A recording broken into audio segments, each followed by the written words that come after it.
This is my entry altar. As you walk in the door, this is the first thing that's greeting me or anybody that comes in. And so I start every day by lighting this candle. And I say, Deepam Samapayami Shri Ganeshaya Namaha, which is the puja that my guru taught, that you say when you're going to light a candle. So it's offering the light to God. So I offer the light to Ganesh. I offer the light to my guru and all teachers of the world. I offer the light to the angels. And I offer the light to Mount Shasta, whose presence is so much a part of living here and bringing more anchoring of these high frequency energies to the planet as the base chakra of the world. And pretty much every flat space becomes an altar. And I love to light these candles here before I start every class. I go around and create a space that's sacred and supportive of the environment for a teleconference. I like having the Buddha lit up because the Buddha represents for me that still place of peace and harmony that I want to bring into all my classes and all my work. These octahedrons, I offer these to everyone in my class because we work with octahedrons to create an energy system around our bodies and allow us to be more aligned with that vertical connection to the divine. Octahedrons come naturally to a fluorite. This is a fluorite crystal. All of these are fluorite crystals. They come naturally in the shape of an octahedron, which to me means heaven and earth and 4 directions. So I just find that to be amazingly beautiful, and I really love the shape of the octahedrons, which the archangels started showing to me years ago, and I had no idea what they were. Until finally somebody at one place showed me the platonic solids, and then I saw that octahedron was a sacred geometry shape. So this was, I think that the archangels have been doing that to me, have shown me shapes or different images, and then I grow into it. So that's just a supportive altar system right there that I like. The Buddha is actually sitting on a Bodhi tree leaf. Buddha was enlightened under the Bodhi tree, and this Bodhi tree leaf, which I'm not going to show you because it's very, very fragile and it's really old. And I used to live in a house in Hawaii that had a Bodhi tree in the yard.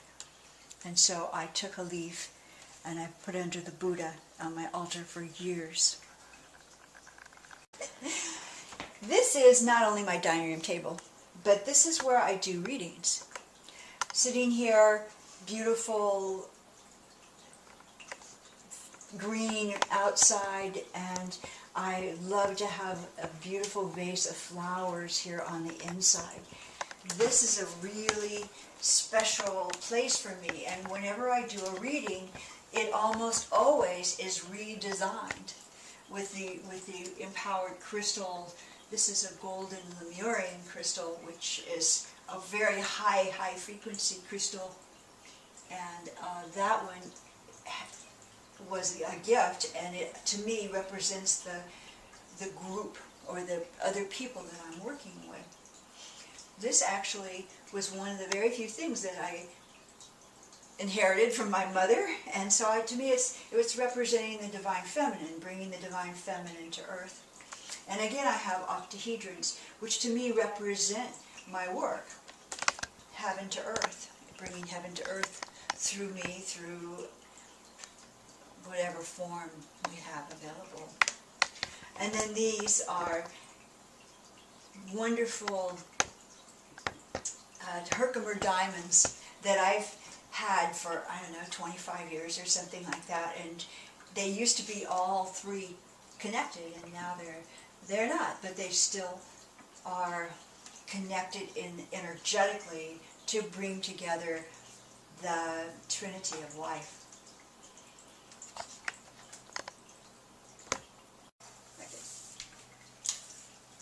Right, this is part of my kitchen.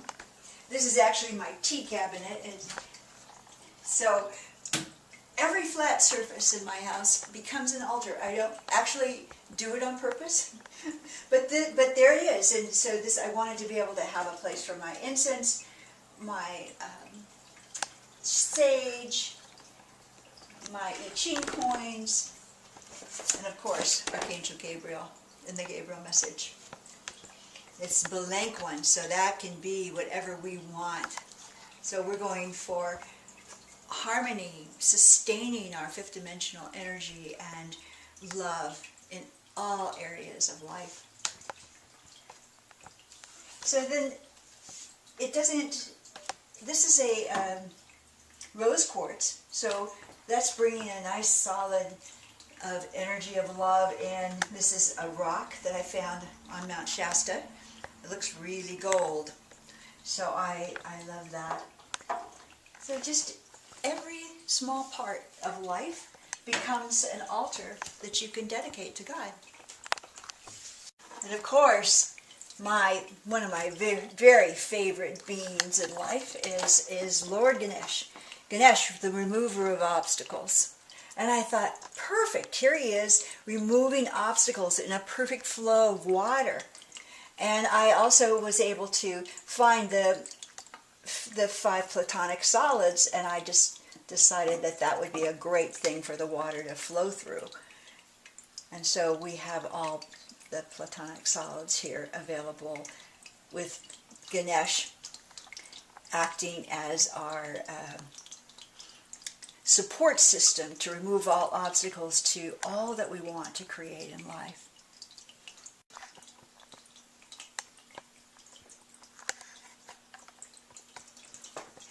And this is another portion of my kitchen, wanting to bring more of the gifts of nature and the blessings of love into every area of my home.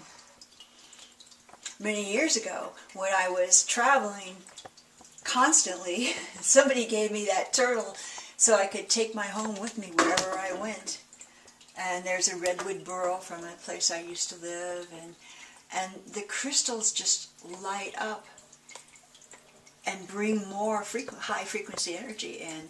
The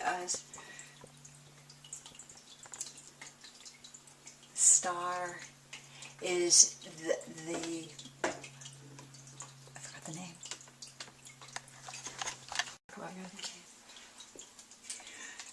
Mount Shasta is a place where Saint Germain is very, very active and alive, and his one of the things that he brings in is sacred geometry.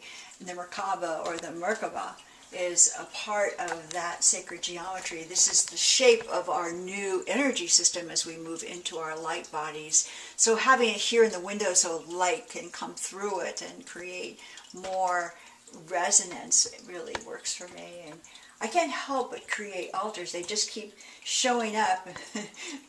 And this one actually should be the other way. Well, never mind. The egg should be sitting up, but it falls down constantly. But that is actually was a gift from my guru 40 years ago. And somebody gave me this Kuan Yin. And here she is. Just, it seems such a perfect setting to just bring in the crystal tree with the Kuan Yin as a quiet remembrance to put more stillness into our life. Laundry room. Even in the laundry room, I couldn't help but putting crystals on the altar, and all of these things are waiting for new revelations. But Yogananda is the master I consider my original guru. He showed up in my life after I read the autobiography of a yogi, as most people have, that started them on their path. Many people have said that about Yogananda as their original guru. And so he I believe, started me on the path to find my guru, which I asked for after reading his lesson that said you needed one. So I think my guru came within a week after that.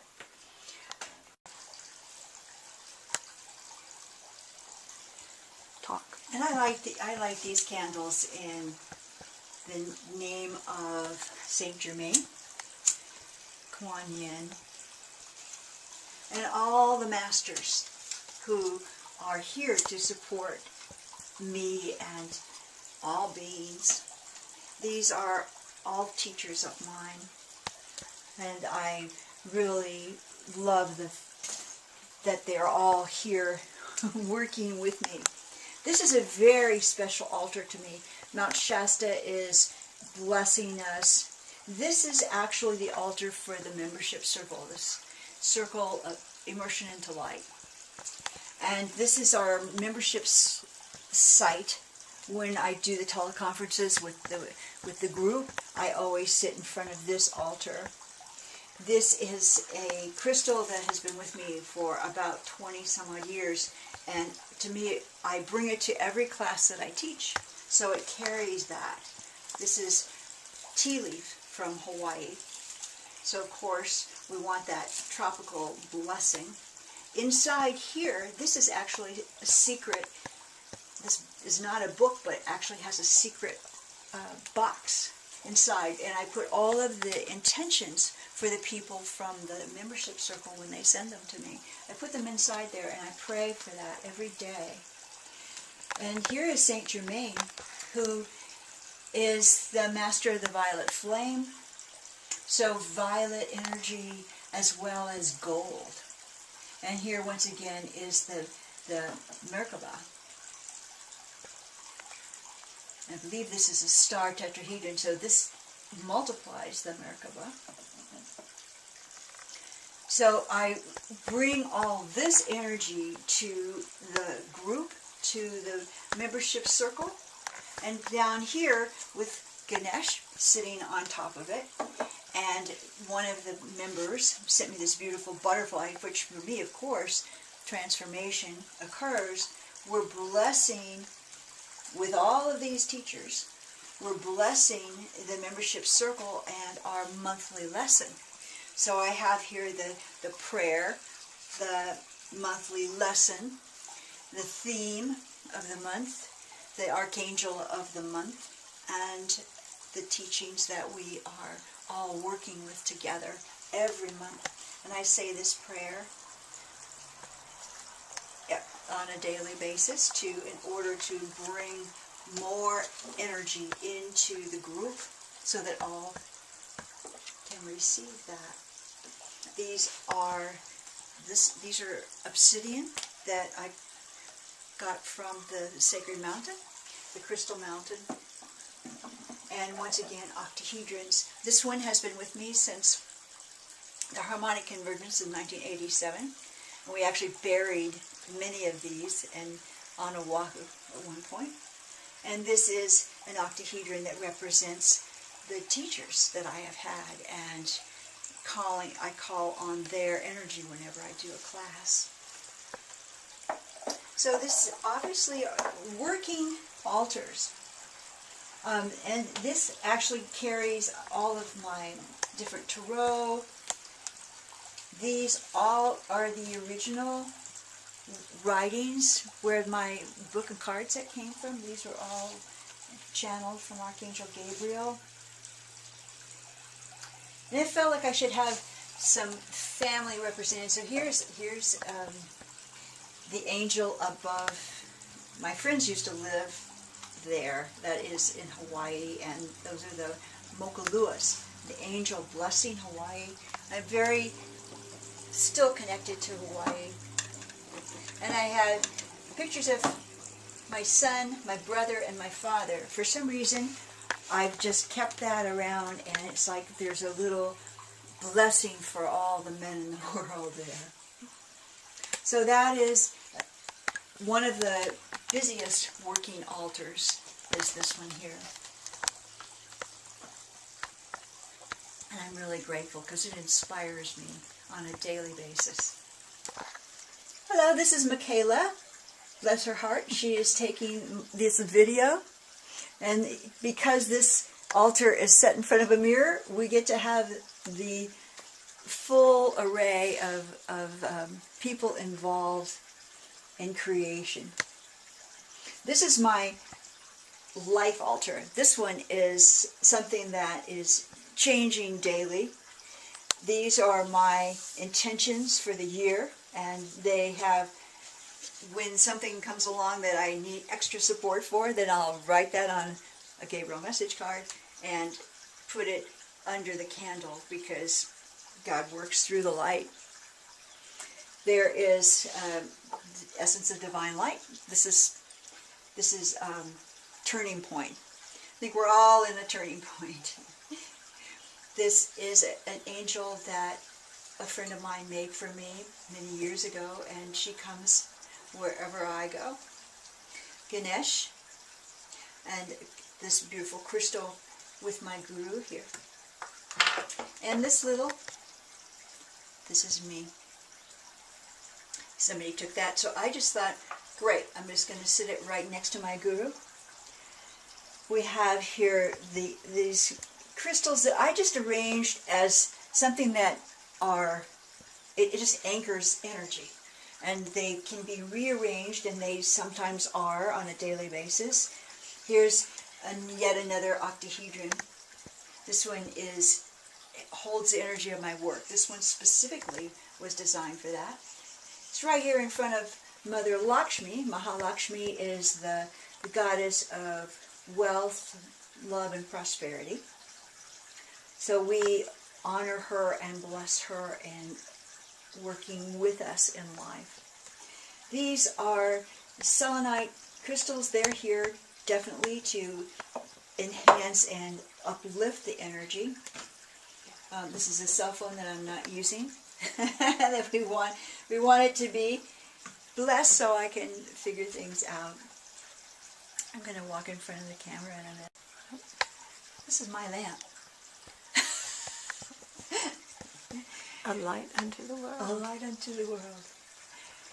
So just continuing the theme with my life altar here is I receive the gifts of flowers. I pick flowers. I buy flowers. I always believe that having fresh flowers on the altar can really enhance it brings more life force into our prayers. So it's a very good thing to do. We have the Gabriel message cards right down here with a little crystal on top to encourage them in their sales. Affirmations. This was given by Matt Kahn. I am healthy. I am happy. I am abundant. I am free. Always good to remember. And then just, these crystals change. They come and they go. So that really does have a quality that keeps it active and alive. Here's a nice little thank you note from my teacher from Hawaii, Nancy. It's a piece of bark from a tree that was hit by lightning just before I moved out of the apartment. It was a good idea to leave after that. So, and then I have the anchoring the presence of well-being. So there's words, there's affirmations, there's prayers, there's intentions. Everything on the altar has a purpose. And I am personally involved with it so that it is something that I can resonate with when I look at it. This altar is in my office. So definitely this is a work, life-oriented altar.